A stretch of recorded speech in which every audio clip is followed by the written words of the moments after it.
Welcome everyone to a lovely Tuesday night at Riff Raff. We're super excited for this event we have here. Great discussion of a book that is interesting and some wonderful t-shirts too. I'm Mike Jeffrey, I'm tending bar tonight. That's Zoe, filling in for me back there. A lot of other great events coming up here. You should check out our website, sign up for the mailing list up front. But without further ado, let's get into it. Meg Weeks, sitting to my left right here, is the translator of Daughter, Mother, Grandmother, and Whore by Gabriela Leite. She's an assistant professor at the Center for Latin American Studies at the University of Florida. She is also a Portuguese translator and writes widely about art and politics in Latin America, with publications in a number of non-academic journals, and some of my favorites, including Two Lines, Freeze, Art Forum, N+1, and Revista Rosa. Joining Meg are her co-authors of the critical introduction to Daughter, Mother, Grandmother, and Whore. Esther Teixeira is an associate professor of Spanish and Hispanic studies at Texas Christian University, whose work focuses on prostitution in Latin American narratives in film from late 19th to 21st century. Laura Murray is a professor at Center on Public Policy and Human Rights at the Federal University of Rio de Janeiro, as well as a filmmaker and advocate for sex workers' rights, who has worked alongside Gabriela Leite. They're joined by Bella Robinson, the executive director of Coyote RI, which builds and strengthens support networks for sex workers, conducts community-based research, engages in public policy work, drafts legislation, and creates educational toolkits and resources. Finally, their conversation will be moderated by Gregory Mitchell, Chair, and Dennis Meenan, third century professor of women's gender and sexuality studies at Williams College. A very esteemed bunch. We're super happy to have him here at Riff Raff. I'll hand it over to Greg. Okay. Thank you so much, and thank you to everyone who has come out. And I also want to say, if you were here working and we invaded your workspace, feel free to stay. We don't need to chase anybody out. But thank you all for being here nonetheless. So I will be moderating, and I know that we just had that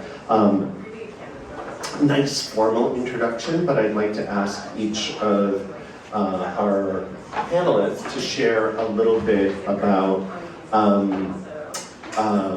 how you came to know Gabriela. Gabriela Leite, for those who are here and don't know, was really a leader, if not the leader, in what she would say, and we'll talk about our language here, but what she would say is the prostitutes' rights movement in Brazil, and really is recognized in the sex worker rights movement globally. Unfortunately, she did pass away a few years ago. I had the good fortune of knowing Gabby, as did others on the panel, and of reading her memoir, which is the book that is now available in English. So I was able to read that when I was doing my own work in Brazil. Specifically, I was working with male sex worker rights, but that brought me into Laura's circle and in turn into Gabriela's circle. And then I was invited by the press to read the translation, which has brought me into this wider circle. And Bella and I go way back around local sex worker rights stuff. Even though I teach in Massachusetts, I live just over the road on Atwell, so I'm an adopted Providence resident. But if you could all just let us know a little bit about how you came to do the work that you're doing. Bella, would you start? Rhode Island used to, indoor prostitution was decriminalized from 1979 until 2009. No one knew about it until 2003 when they raided the nation. And they hired a lawyer who explained to the judge it was legal. And it was freedom. We got the Craigslist killer who killed a little bastard, came over here and robbed somebody, and they called 911 and they caught him. So criminalizing, it's common sense when you criminalize someone, they can't tell. In New Zealand, when they they decriminalize, but even if you have a work visa, you can't be a stripper. So the overpopulation may still, harass and exploit women, migrant workers.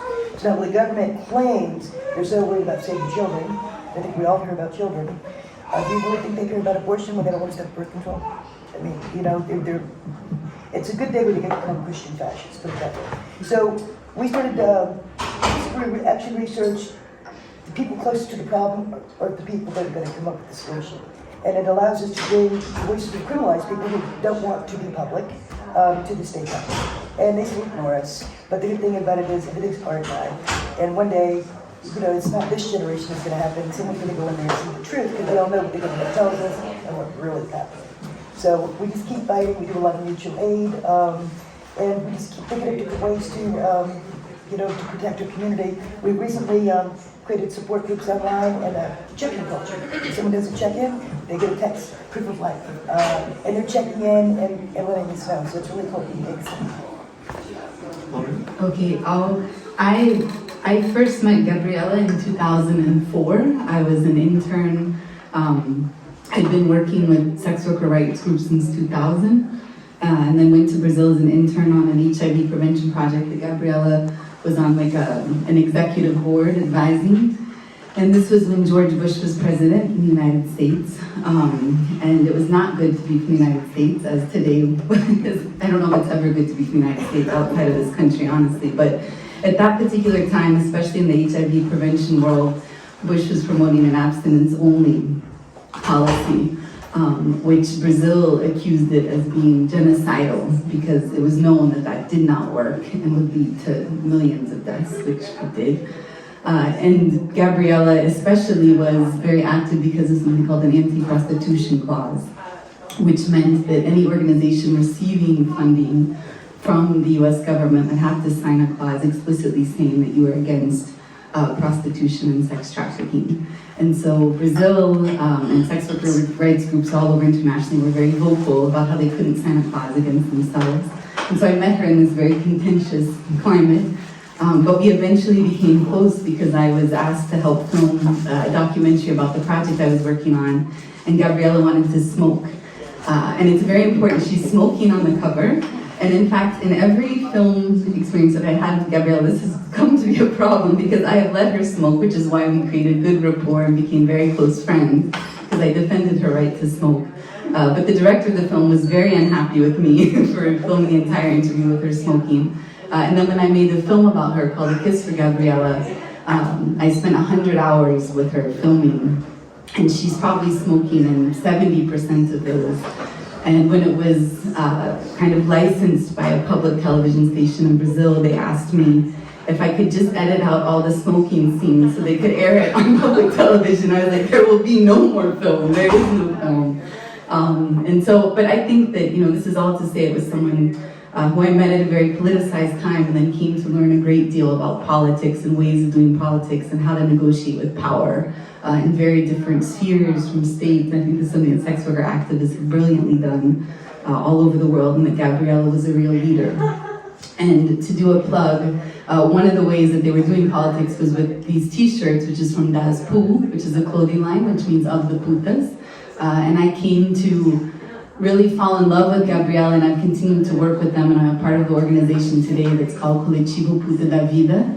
And so all of the sales from these t-shirts, we actually made them, we translated the most popular phrases to English as part of kind of an homage to the book translation tour. And so all of the proceeds from the sale of the shirts go to the organization, especially the next collection that will come out, which is Das Putas Pretas, which is for Black sex workers, formed by Black sex workers. So I just kind of wanted to throw that out there and explain the shirts. And this is Gabriela, and this shirt that was actually made in honor of her when she passed away in 2013. And she's smoking. And the smoke says Das Pu. So anyway, that's just, I'll stop there. And so I should also mention, in addition to the t-shirts being for sale as a fundraiser, there are copies of the book for sale in English, and they're managing that up at the counter. And as long as I've interrupted us, I should thank them for doing that, and also thank Riff Raff for hosting us, and we really appreciate that. We were around last night, and we get to be over here tonight, and I know you all had a great time in New York at a certain burlesque venue. So I really appreciate getting to be included by Riff Raff as part of this tour. Do you want to Yes. share your experience. Good evening, everyone. I'm in love with Providence. I live in Texas. Texas Christian University is where I work. So it's very special to be here. So how I came across Gabriela, my field of research is literature, right? So I have always been interested in prostitution as a trope, as a topic. And I had noticed in at the beginnings of my research, maybe some 14, 15 years ago, that there was this tendency, and I'm particularly interested in late 19th century on, and there's a reason for that. That was the moment when Brazil became a republic, because we were a monarchy for a long time, and also when slavery was abolished. Right at that time, 1888. So Brazil was looking in the mirror and asking what kind of country, of nation we would like to be. And I've noticed that all the novels that deal with sex, with prostitution, I'm gonna be using the word prostitution and prostitute because that would be an anachronism to use sex work, because sex work is created in the late 70s and the 70s, right? So don't be alarmed. And I've noticed there was a tendency to associate the prostitute character as a metaphor for social disease, social chaos, unorganized urbanization. Everything that was bad about urbanization was linked to prostitution. And a lot of the authors would use syphilis to metaphorically speak to the way that urbanization was damaging and the vices that came with urbanization was detrimental to thinking what kind of nation we would like to be. And I noticed there was a tendency, actually, even going forward, late 20th century, novels that would deal with the US exploitation and invasion in Central America and Spanish America. And they would use, I can think of at least two novels, one of them being The Dark Bride by Laura Restrepo, which is a famous Colombian writer, where she talks about the US, the Rockefeller family, exploring oil in Colombia and using prostitution to talk about what the US was doing to the earth. That was the man was doing when they engaged in sex work, in prostitution. So I noticed that as a tendency, and it's not hard to think about how in moments of when there is a crisis in where you think what kind of nation we want to be or what kind of society, somehow we get obsessed with family values, right? We can see what's happening now, the way that politics is going backwards here. And I was just reading an article today that was really interesting because it talked about how the Republican Party is going from pro-life to pro-family, and advocating in certain ways to similar things, child care, blah, blah, blah, talking about J.D. Vance, because they want to bring back family values in America. Just to do a bridge with what I saw in Brazil at the late 19th century. It seems like we're going back to have to put family in the center of national interest. And Gabriela came to me as a counter voice of this image of the prostitute that I noticed, that I saw both in literature and also film, but that's another conversation. And it struck me to see her on TV for the first time, giving an interview on TV, national TV, with her face right there. She wasn't covering her face, or her voice wasn't modified in the least, and she was, explaining who she was. And that was a paradigmatic change for me as a reader, as a curious person. It changed the course of how I saw things. So I incorporated her memoir into my literary scholarship to demonstrate, how her as an author, because then who is an author, right? Who has the privilege of being called an author? So I tried to bring her and other sex workers who are also authors themselves to the literary canon as a whole, talking about Brazilian literature, of course. Thank you. It's better on my. Yeah. I first discovered Gabriela in the fall of 2016. I just started a history PhD, and I entered the program with a completely different project. Studying sex work had never crossed my mind. But in sort of some preliminary archival research, I came across a document from the dictatorship period in Brazil, which was from 1964 1985, in which the political police identified prostitutes as a potential source of subversion, which I just found really fascinating. Like, why would it be that sex workers were considered, not just kind of like an eyesore or a necessary evil, which I sort of knew from my studies of previous periods, but they were considered like politically subversive, like that there was something in their discourse or ability to organize that would sort of threaten the social and political order of the state.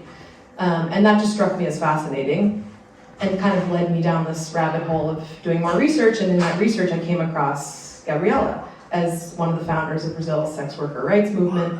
And I read her both memoirs. So she wrote a memoir, one that was published in 1992, and one that was published in 2008, and this is the second one is the one that I've translated. But I read both these books, and I read really like anything else I could get my hands on that she had written or that was written about her. And I watched a film that Laura made, a short documentary, Kiss for Gabriela. And I thought, I have to meet this filmmaker. I knew that Gabriela had passed away. I never met her myself. And so I got in touch with Laura, and we met in maybe 2017. We got to be friends and kind of colleague scholars. And a friend of mine who some of you know, Sarah Freeman, who I hoped could be here tonight, she couldn't make it, she encouraged me to take on this translation project. I was describing the book to her, and she said, like, you should translate this book, it sounds fascinating. And I was like, no, I can't do that, I'm not a translator, that's not for me. She was like, no, you really should. You just, like, try it, and I bet you can do it. And so I started doing it. It was a really long process. It took several years, and eventually we found a publisher, and Esther and Laura, but especially Esther, did a lot of legwork getting the intellectual property rights, because that was quite complicated, sort of legally speaking. But I'm so grateful for Laura for putting me in touch with Esther, who was also managing a Spanish translation of the book, which hopefully will come out soon. And then the three of us just really kind of like birthed this project together, I would say. I'm the translator, but I don't feel ownership over this book, really. Like this, we did this together and envisioned it together, and sort of like took care of different aspects of its production. And I really do, I'm so glad that we're doing this book tour together, because it really is a result of a collaboration that had its conflictual moments, but was really beautiful. And one of the things I'm proudest of most in my career so far is really not just like having done this, but having worked with you two. And it's our last event, I'm getting a little emotional. I'm probably also just exhausted. But yeah, I'm really grateful to you too. So am I.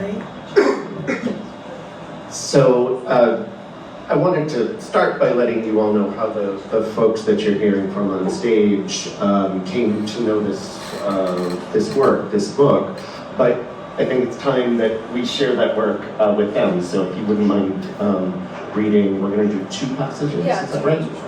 Great. Okay, thanks. Yes. So I'm going to read 2 short excerpts. I'm going to start at the very beginning and read the very first section to give you a sort of sense of Gabriela's philosophy and worldview. And then I'm going to jump to about 2/3 of the way through the book. And I will give page numbers for those of you who want to follow along. So the first excerpt starts on page 29, The Greatest Lesson. The greatest lesson. I love men. I love being around them, and I've never met an ugly one. They are all handsome, each one with his own characteristic smell, his walk, his gaze. They harbor an immense love for their mothers and for their own bodies. Fat or thin, they all have beautiful bodies, even when they have little pot bellies. Sometimes I ask myself how they manage to walk. Does the dick in between their legs get in the way? I haven't worked up the courage to ask this question, at least not yet. Another thing I love is saying what I think with no filter. Those who read this book will immediately notice this about me. I've learned a thing or two in my time on Earth. One of them is the importance of having an opinion, of speaking up when you don't like something. It took me a while to acquire this right, and for that reason I will never give it up. I spent a good part of my life fighting for it, and now I'm spending another part trying to convince my prostitute colleagues that it belongs to them as well. There's a third thing that I cherish. In fact, perhaps it is the thing I value most highly, freedom. I don't know where my passion for freedom came from exactly. My life is full of many certainties as well as infinite doubts and contradictions, but it is here to stay. My destiny up until this point was guided by these three loves. And as we all know, love doesn't only bring happiness. It causes a great deal of pain as well in ourselves and in those who are close to us. I know that because of my obsession with breaking chains, be they political, cultural, moral, or psychological, I have hurt many people who are dear to me. But I believe that I've also helped countless prostitutes to lead more dignified lives. I was, am, and will continue to be responsible for my actions. What one thinks of them depends on one's outlook on life. As long as I can still exercise my freedom, I have nothing to worry about. This is the greatest lesson I have learned. I, daughter, mother, grandmother, and whore. Yes. So for those of you who are following along, this is at the bottom of page 143. The controversy surrounding the word returns. There have always been people who say that I don't fit the profile of the Brazilian prostitute. People from the Workers' Party always compared me to Eurídice Coelho, an activist who is poor and black and has little formal education. That was difficult for me. They insisted on denying who I was. At the end of 1988, we decided to launch a newspaper called Beijo da Rua, or A Kiss from the Street, in Recife, where we were hosting the first meeting of prostitutes of the North and Northeast. We even had support from the city's mayor, Jabes Vasconcelos, who allowed us to put on the event in a theater. The first issue of Beijo da Rua, which was a big hit, included a poem by Carlos Drummond de Andrade called A Puta, the Whore. At the launch party, I was standing around drinking beer when all of a sudden a prostitute appeared, furious, wielding a knife. She shouted, "I want to know who at this bullshit of a newspaper is calling me a puta." With difficulty, the owners of the bar were finally able to remove the knife from her hands. I explained that Carlos Drummond de Andrade was a poet from Minas Gerais, that the word puta wasn't a curse, but rather a compliment. She still wanted to kill me. I told her this newspaper belongs to us. She only responded by insisting that she wasn't a whore. Unknowingly, I had run the risk of having my throat slit right there at the newspaper's launch party. The woman must have suffered a lot from being called a whore, like all of us had, no doubt. But for her, it seemed to be a particularly acute trauma. Eventually, she came around and understood our intentions, and everything turned out fine. At the third national meeting in 1994, a number of issues came to the fore, like sexual fantasies. The debate over terminology reappeared as well. The third national meeting of prostitutes, we had originally wanted to call it, but by that time, no one wanted to use the word prostitute anymore. Apparently, now that we were organized, we needed a more serious term. Fernando Gabeira, a politician from the Workers' Party, proposed the term profissionais do sexo, or sex professionals. The Brazilian network of prostitutes came to be known as the Brazilian network of sex professionals, and thus everyone started calling prostitutes sex professionals. For what it's worth, I'm against this. I believe that it's important to take ownership of the terms prostitute and puta, rather than shy away from them. At a meeting in Florianópolis, in southern Brazil, Roberto Chateaubriand, one of our allies, organized a panel to discuss the history of the word prostitute. I was also summoned to speak about it at the Faculty of Linguistics at the University of Campinas. They were thrilled with my presentation. It is certainly a juicy topic. Our colleagues elsewhere in Latin America consider us behind the times in relation to them because they use the term sex worker. And we still haven't overcome the stigma by continuing to call ourselves prostitutes. But I think they've got it all wrong. It seems to me that changing the term is more like an apology than an affirmation. At a Latin American conference on AIDS in Buenos Aires in the mid-2000s, the organizers distributed a pamphlet with instructions for volunteers. A section titled "Words that under no circumstance can be used at this conference" listed prostitute. My panel was one of the best attended, as we had just launched our clothing line, Thus Who, and everyone wanted to know who we were. There we were, surrounded by all the do-gooders of the UN and other organizations and institutions. The chair of the panel, the leader of an Ecuadorian prostitutes organization, asked me, "How should I introduce you, Gabriela?" And I responded, "Say that I'm from the National Organizing Committee of the Brazilian Network of Prostitutes," knowing full well what would happen. I was the third person to speak. The chair introduced me in Spanish. "I have the great honor of introducing to you all Gabriela Leite, one of our most senior leaders who is a member of the National Organizing Committee of the Brazilian Network of Sex Workers."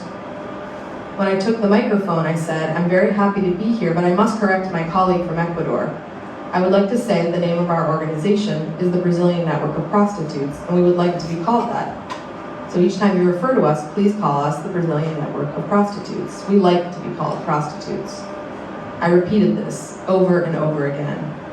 I got pissed off, as only a puta can. Thank you. So one of the really interesting things about this translation in English is that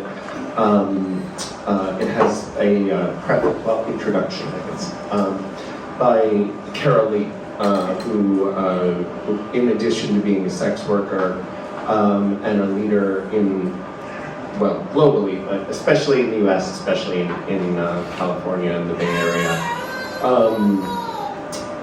was also a performance artist who performed as the Scarlet Harlot, and she also coined the term sex worker in 1979, I think it was. And this introduction to the book, unfortunately, was the last thing that Carol wrote before she herself passed away. So it was interesting, and if you do read the book, to sort of hold these terms in tension, and also to think about the deliberate act of translation, right? So I kind of like that, since this is essentially an event about translation and what these different words mean in different cultural contexts and different time periods, and so forth. So I'd like to toss it first to Bella, if you wouldn't mind. And Laura, could you pass her the mic? And then I'll bring it back to you to talk a little bit about how you approached it as a translator. I can only speak to him in Spanish, so I'm not doing that.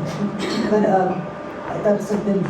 We had the Rockefellers here in the 20s called the Plan, and they decided only women had disease. And if you said you're a little girl to get a gallon of milk, they would grab her off the street, put her vagina, whom she had an STD, and put her in an asylum and treat her with arsenic and mercury and arsenic and send her to life. They didn't get that test. And I understand it was a big deal, we didn't have any lives. One out of 4 men that enlisted in the military had it. So this policing of women's bodies, even for centuries, she could travel, she would go to the church, she would go to her husband. And I don't know where this thing comes from, because I think they're fascinated about us. They hate us, but in fact, they want to know who they are. They said Scotland Yard used to stand outside the mistress's house to let them pay the rent. But they don't want us to be part of that. They want us to be something else. And they think there's only one thing you can be. Some people never think we make enough money that we don't ever stop, like more people at work. And it's funny, the idea is because we're just people like everybody else. Our clients are people just like everybody else. Some are good, some are bad, and a lot of times I'm an asshole. So. Here, pass it on Laura. Yes. Great question. Something that generated a lot of discussion among the 3 of us, terminology. It was obviously an issue that was very dear to Gabriela's heart. As expressed in this passage I just read, she was kind of skeptical of the move to embrace sex worker as a term because she felt that it kind of sanitized the movement of its more sort of deviant elements that she thought were the kind of source of its power and kind of like foundational ethos. That instead of sort of like mainstreaming prostitutes' rights, that there was actually like a unique ability to kind of critique the mainstream if they stayed on the margins of society rather than embracing like, you know, what we might call respectability politics by foregrounding the labor aspect of what they did, which for many of these activists was very important was foregrounding the labor aspect of what they did. And for Carol Leigh, we had many conversations with her when we were working on the foreword to this book, and she told us really interestingly that, so she coined this term sex work in 1979, but she said that it was very obvious to all of her colleagues that what they did was work. So on the one hand, it was like a very easy, obvious move to call it sex work, and that would highlight the fact that they were laborers. But she also said it was a joke when she first came up with the word, because something like she in her play. It was sex. It was at first. It was sex use industry. Yeah. So the term was pushing back on women being objects to be used. But she, in her Scarlet Harlot One Woman show, she said when she introduced the term, her character's mother said like, "What, do you work in a dildo factory?" Like, so she was very much interested in like, perhaps while like highlighting the labor aspects of the movement, still maintaining a sense of humor about it and not becoming too self-serious. And I think the term obviously like took off and is in our common parlance about sex work today, about selling sex, commercial sex, sexual commerce. But both she and Gabriela, I think, maintained a skepticism about like what it sort of took away from the movement in mainstreaming it. So I think we wanted to make sure that was present in the book and in the translation, and I essentially like used my discretion to sort of intuit when I would translate the word, when I would leave it in italics in Portuguese, puta, rather than using whore. The title of the book is, so this is the main title is a direct translation from Portuguese. And then the subtitle we tweaked a bit because we had some difference of opinion whether to keep the word puta in the title in Portuguese, and as a sort of gesture towards like a certain kind of Latin American puta feminism, which Gabriela is one figure of a larger movement. But I felt strongly about bringing the full title into English because of its kind of the provocation that it was originally written with in mind, sort of like someone reading this book title and being shocked, and I wanted people to have that experience in English. And so then the subtitles originally, the subtitle now in English is The Story of a Woman Who Decided to Be a Puta. In Portuguese, it would have translated as The Story of a Woman Who Decided to Be a Prostitute, but we decided to use a way to bring puta onto the cover would be to substitute prostitute for puta. So it was kind of this was Esther's suggestion, because we really butted heads. There were some difficult conversations that, were almost ended in, tears. And this was, Esther's suggestion is a compromise. And I think it really nicely, like we maintained the kind of provocation of the title, but then brought in this gesture to her regional origins and the kind of broader movement in the subtitle. I think that's No, I would just say, we said this yesterday, that Esther and I were like the puta defenders. And I think Meg felt very vindicated because I did, we live in kind of bubbles, I think, with any kind of activism, like you kind of get into your worlds, and I'm very much in the kind of, prostitute rights activist world. And everyone knows what puta is, even though I'm from Kansas, and I know that's not really true, but maybe I blocked that out in some way. But we were defending this, but then when we were in Florida, a colleague of Meg saw the cover, and he said, "Oh my God, I see this word and I just cringe, whore." And I immediately looked to Meg and I was like, "You were right, you win." And I really think it does. It maintains it is a very strong word in English, and so I think it was a great solution. Thank God Esther had the brilliance and that we continued in the project, because it really was a fantastic collaboration. And there was a lot of mutual learning, I think, between us. We come from 3 different disciplines, 3 different ways of engaging with Gabriela and his issues, and so it was very rich in that way. I haven't said that in our other events, but my friend who is doing the translation from Portuguese to Spanish, I actually talked to him about what we're having, the problem, and he said, I actually agree with Meg that whore should be in the title. You should not keep puta because of the reasons you guys were just saying the same thing. So yeah, thank you for insisting. Great.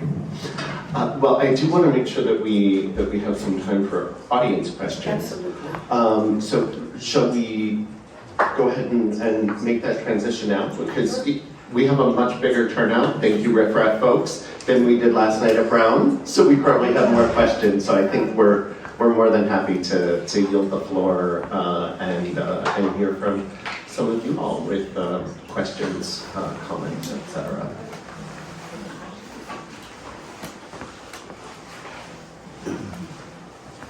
Or how, if you ever thought about sex work on this term, this is something new to you. There's a lot of professors up here. We're used to uncomfortable science. And Yeah. we can hold out.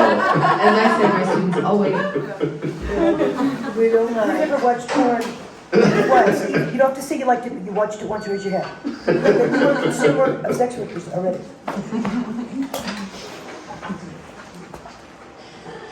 And the older you get in the profession, the more comfortable you are. Yeah, it's true.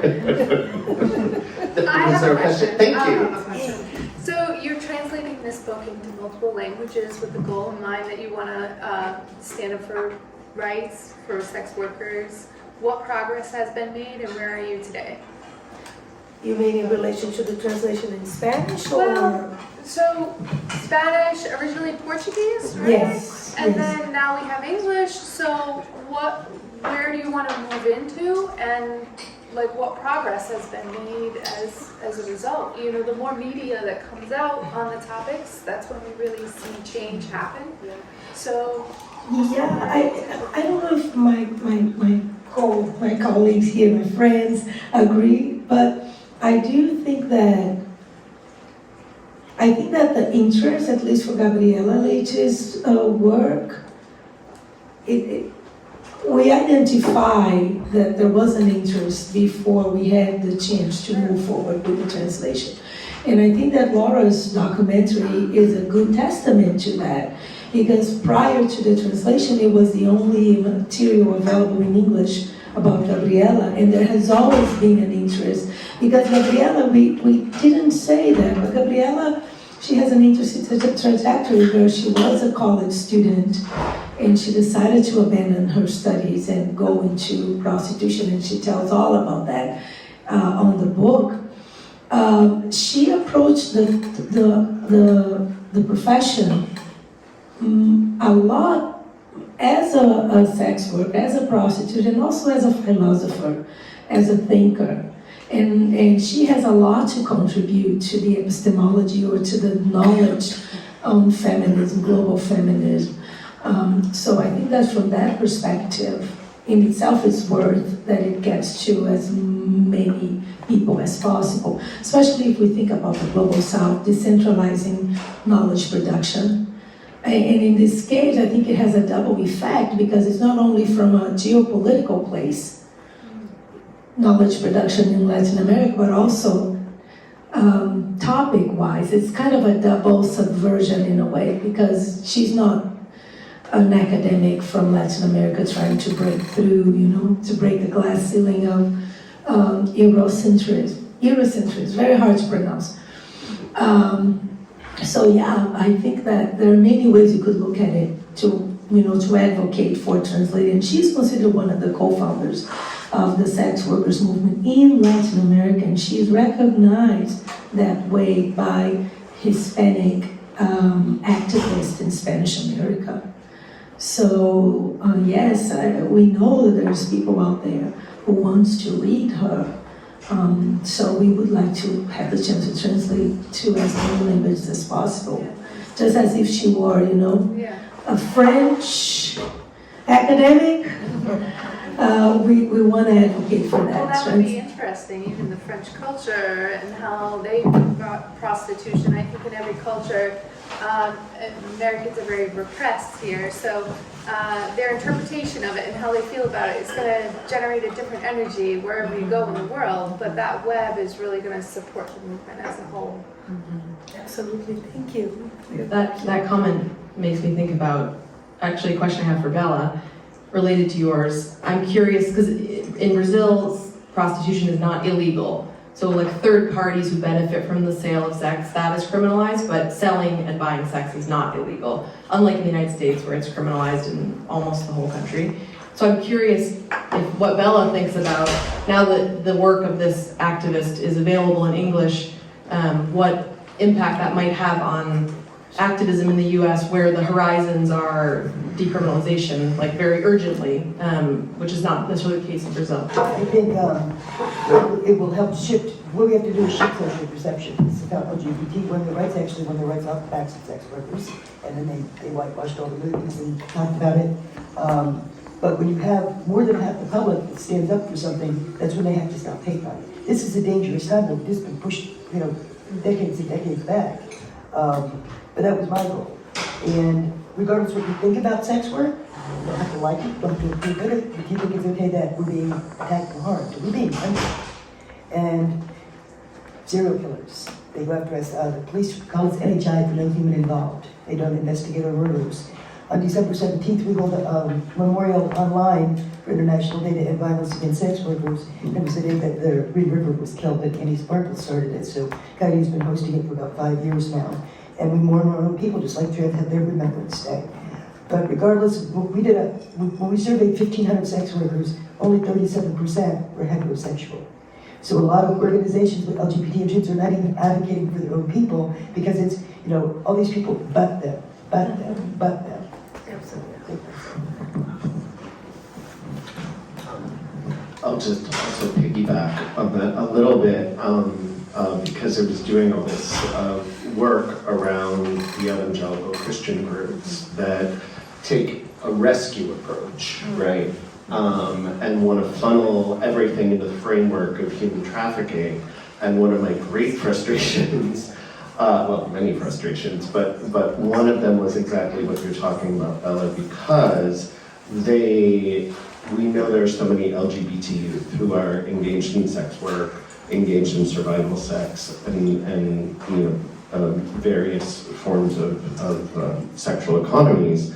But the evangelical groups didn't want to deal with them. They didn't want to work with them. Many of them had been cast out by their own families. And so I think this is a clarion call that you're giving to recognize those roots and that solidarity, and that's something that really, I think, was lost because of Fosta Sesta. Kamala was a great proponent and defender and implementer of Fosta Sesta, which, if you don't know, is, well, Bella, why don't you explain it? This is your bread and butter these days. Fosta's fight online trafficking and says to stop on trafficking. And these laws, Backpage was the Walmart of escorts and sex work. And when the internet came out, 85% of sex workers came inside. You could screen clients, you were safer to work together, all those things are common sense. Well, Fosta says if you have more than 5 prostitution ads on a platform, then you go to prison forever, just about. And Section 230 of the Community Decency Act in the 90s said that you could not sue, you can't get Twitter in trouble for what someone else posts, right? But so 2 weeks before her Senate vote in 2016, she had been illegally arrested. They were held for about a week. The judge confirmed that she can't do that. So what she won her sentence, she dragged them into Congress, and for hours they screamed at them how they were child sex traffickers, and they took the fifth. The first trial they had they didn't go to trial for 4 years. They took all their money from their lawyers, even things they owed before that. These were good guys that defended the First Amendment. They sued Crazy Chef Joe, got $3 million, and they donated $1 million to a Latino group in Arizona.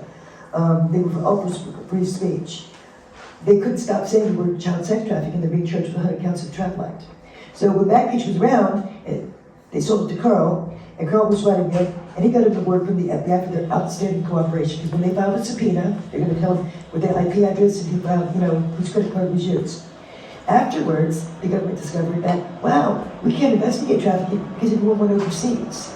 Now, Woodhouse filed a challenge on it, and they lost because Health versus the United States, 1913 Supreme Court law says the federal government cannot regulate prostitution if left up to the state, except for the Mann Act of crossing the state line. They didn't bring that up. They didn't bring up the fact that there is no legal definition of what prostitution that is. The government admits as if that's illegal. I did a Boston survey 2 weeks after it happened. I knew things were changing, how I wanted to see what the immediate effects were. And 75% of the brief was about that, and they didn't include us in it. If they didn't have it, I don't, but we got federally cool evidence for it. So it really devastated. The poorer someone was, if you lived in a hotel and you were used to, it was cheap. You paid $10 and you post an ad and get a client and you can rent that day. A lot of people ended up back on the street, the violence, and this is the guys savings. When they save somebody, what they do is they dump them in a public shelter and tell them to be a good girl when they were doing another abuser or be in a worse situation. And a lot of it ties into domestic violence because when someone can say, I'm going to call the cops and tell you no, they're going to evict you, they're going to take your children away, who are we giving the power to? So it's really a punishment for women to not conform to what they think. And a lot of the rights we have today, even wearing lipstick, being in public, came from prostitutes. Thanks. Yeah, go ahead, and then I'll toss it back to the audience. Okay, I just wanted to read from Carol Leigh's foreword, a part that I think has to do with that. That's okay to bring Carol. Sure, of course. Also, that I think has a lot to do with what Bella was just saying. So she's talking about Carol was an avid filmmaker and filmed a lot with Gabriela. And so she's talking about, she says, in one interview, I asked her, Gabriela, about the red herring accusation that prostitution could never be a choice. An assertion as reductive and classist then as it is today. Does one choose to work at McDonald's? This line of thinking drove me crazy. Gabriela explained to me that there is some choice, even when choices are limited. It's dangerous to start from a position, this is Gabriela speaking, sorry. It's dangerous to start from a position that people have no choices in life, she explained. Because if we do that, we can only look at them as victims. And victims have no choice and no voice. Shall we take another question from the audience? Absolutely. Question or comments? I think someone, did you have Yeah. your hand up? Yes, please. Well, I was wondering if you could talk a little more about the reception of the original text when it was published in Brazil and what kind of effects it had or what responses it garnered. Laura, this is probably your. Yeah. I was not in Brazil when it was launched. I was there I was there before and shortly after. But I do know the issue of the cover was an issue because even in Portuguese, a lot of editors did not want it to have the word puta on the cover. And it was actually, this is something we haven't mentioned before, it was turned into a play. And when the play was often disseminated in the news in some smaller towns, they wouldn't even spell out the word puta. They would just put P and 3 asterisks. And so it's interesting because it had a very positive, I think it was a positive reception. It sold out. It's very difficult to get a copy of the book in Portuguese. This is something we've also been talking a lot about. And I think it was published also with a very large publisher, like a publisher that had a lot of reach in Brazil, and I think that was important. It was published 3 years after Gabriela had founded Das Poo, so she had reached, and I think Das Poo had a lot to do even with why, she was invited to write the memoir. And so I think it did. It had a positive reception and has had a lot of an effect as well on sex worker activism. Even recently, this was in 2008, and during the pandemic, the Colectivo Puta da Vida, which is the organization that she founded, we got an Instagram message from a sex worker that had read the book during the pandemic and she had worked for 10 years and then just kind of had a bad experience and kind of blocked it out. And after reading Gabriela's book, decided that she wanted to come back to activism. And I think there are a lot of stories about sex workers reading it and kind of rethinking about activism, rethinking about the terms. So I think it had a very positive effect. And there's actually a movie script that hasn't been able to be funded yet, but anyway, I forget what you call that. It's based on the book, but they're having trouble raising funding. And Gabriela Das Poo was on the soap opera at 9, and I think kind of the book in Das Poo kind of happened around the same time. Laura, I think we actually haven't explained Das Poo, which also will bring us back, I think, to translation again, because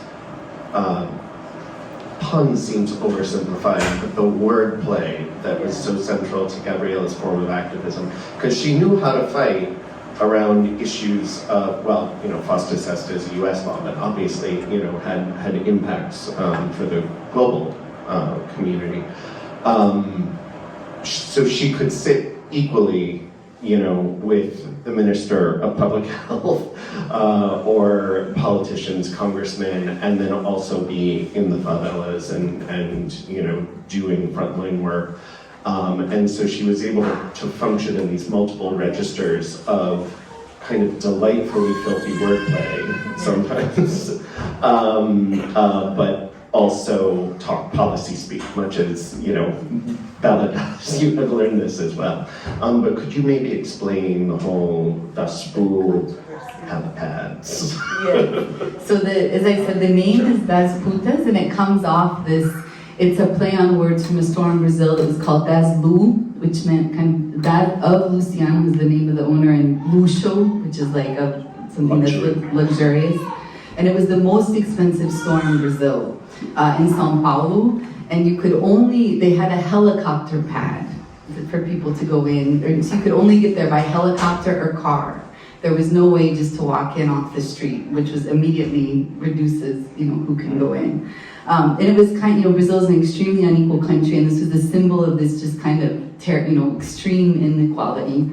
And so when the idea for Das Pu was kind of playing on this idea, and at the time, Das Lu was under some criminal investigation for tax evasion. And to this day, Flavio Lenz, who founded the Vida in Das Pu with Gabriela, wrote a book about Das Pu, and he talks about how they don't know, they think they were in a bar, which a lot of the Vida's meetings happened in the bar setting. Beer is also very important in the bar, this idea of doing politics at the bar. And they think a journalist overheard them talking about Das Pu, because there was like a small little note in kind of the equivalent of like the Times, a large newspaper, talking about this founding of Das Pu. And Das Lu threatened to sue them. So they see this note that Das Pu's going to come out, and Das Lu threatens to sue Das Pu.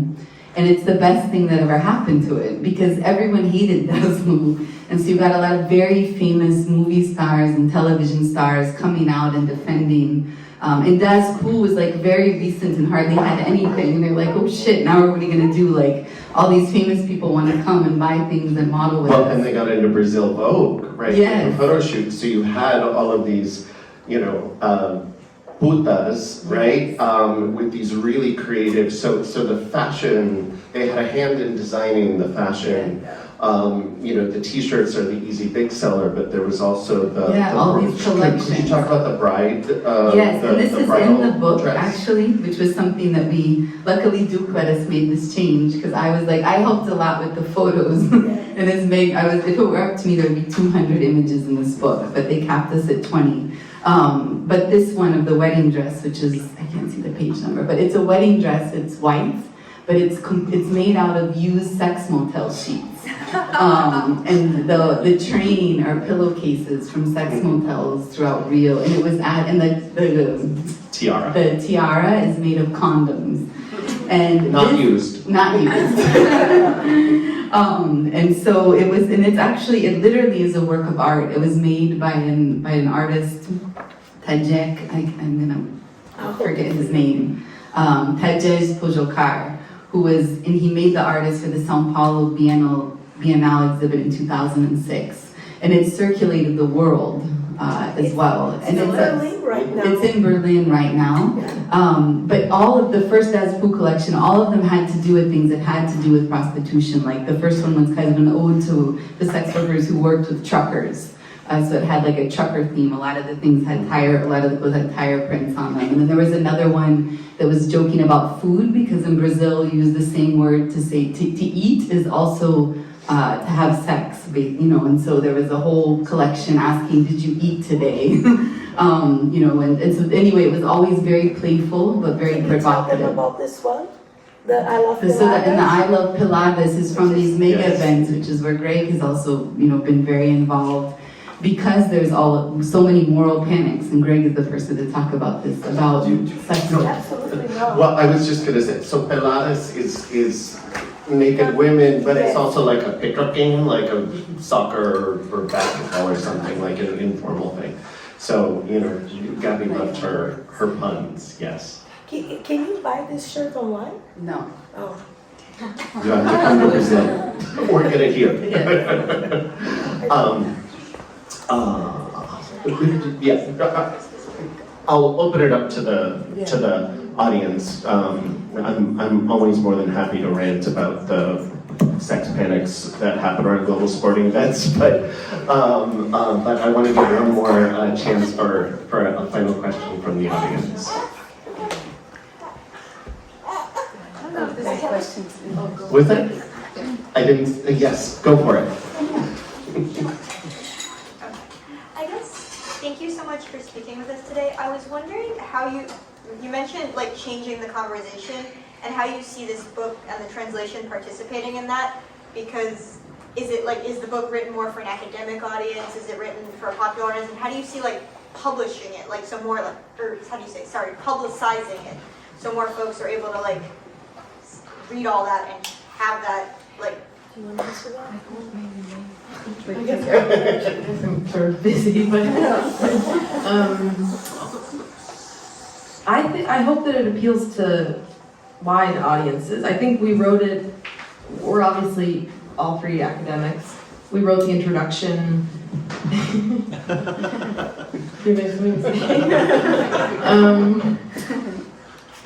With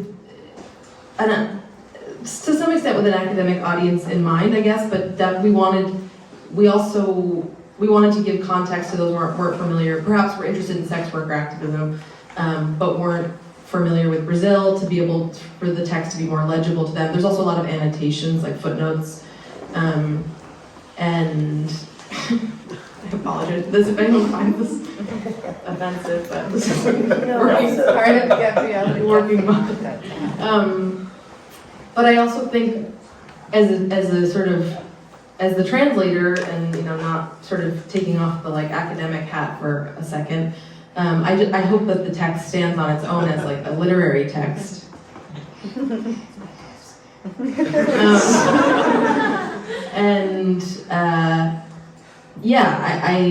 Because it's a beautiful text. It's in plain speech. I mean, it's and I hope that I did that justice in my translation and captured the kind of humor and irreverence of her prose. And I'll leave it at that. Yeah, Gabriela has something very unique in the sense that, first of all, the chapters are structured as a play word with the 10 Commandments. So every chapter is one commandment, using at the start the language of the 10 Commandments, but directed to the prostitutes. Right? For example, the first command, the whore's first commandment, and on page 30, just a moment, 1 second, I'll find page 30. The whore's first commandment: you shall be discreet. You shall never point to a man in the street and say that he is your client. So the chapter develops on that idea. And I remember Bruna Sufficini's book came out in 2005, and it was an extremely success. Bruna Sufficini is a Brazilian sex worker. And Gabriela says something very interesting, because Bruna Sufficini's book is translated to every language possible on earth, from Russia to French to Turkish to English, and it's called The Sweet Venom of Scorpion, which is very erotic in its own right. And Gabriela's book, it's very erotic. And Gabriela would always say, you don't talk about what happens in the bedroom. Her book, she takes a different approach. And it's definitely, if you are into the genre of memoirs, for example, I think it would be appealing too. It's definitely, that's also why we want to do a community launch as well as an academic launch everywhere we went.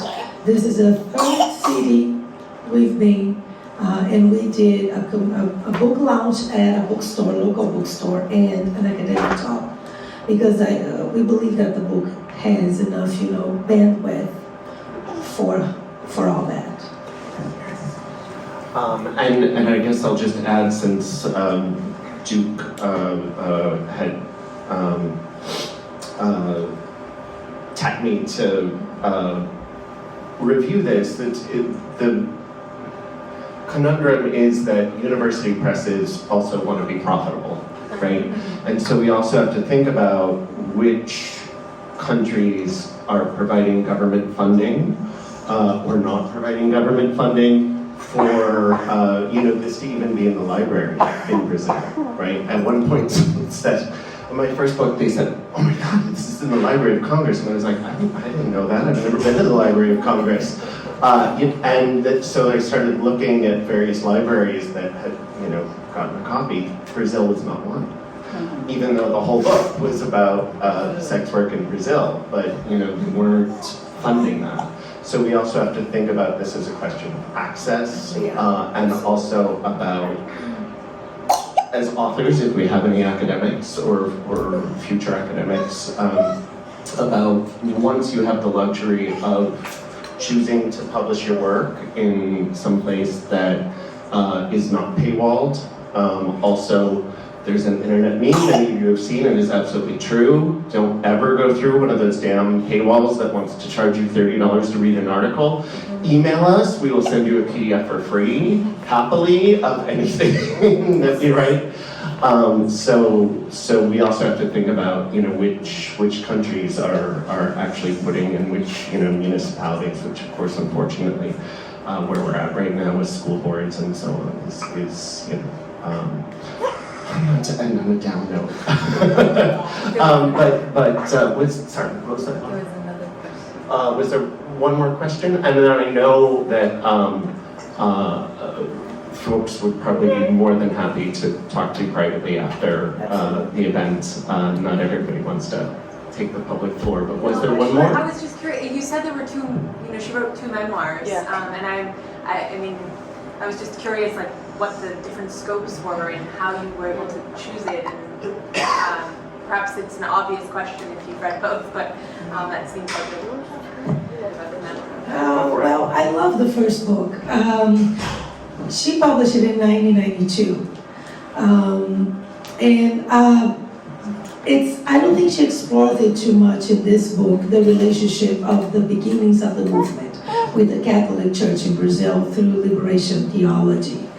And I really like that aspect about, in the first book she explores a lot what it meant to her to have found for the first time a group of intellectuals who were approaching the prostitutes to offer help and to dialogue. And then we kind of grow with her as we read, because she said, I was first so touched by hearing people saying prostitutes are oppressed, and then suddenly I had to come to the realization that, well, wait, so they're saying that I am oppressed and I have no control over what happens to me. And she said that at a certain point she became a nun for the liberation, the Catholic group that she was working with. But I do think that this is a more mature, Gabriela. She passed away in 2013, just to give you perspective. This was published 2008. So it's a 360, but with the experience that she was able to acquire. There was no Das School in 1992. The Vida was just starting, right? Yeah, so a lot happened after that. So, there's a lot of value in reading the second one, at least to start. And then Meg is probably going to translate the first one as well. We'll be back here. Yes. Okay. Did you have something Just to very add? quickly. Sure. I think as a scholar, one thing I've found very interesting in grappling with using memoirs and oral histories and testimonial literature as a source base is it's interesting. In 2008, she was a household name, or she had a real kind of legacy to kind of shepherd, and I think it's interesting to see how certain episodes of her life are remembered differently in the second memoir, probably with an eye towards like tending to her legacy, attending to her reputation in a way as a social movement leader. So I think that kind of layer is in the second book for me, I guess, as a reader and a historian of the movement. I do have a question for Bella. Okay, all right, well, yeah, okay, and then we'll adjourn, yeah. Bella, you are a staple of the sex work movement here in Rhode Island, and nationwide, I would say. Is there something that you would like to, maybe we would like you to end, and what is it that you would like your community to know, either about the work that you do or what you think could be done, or both?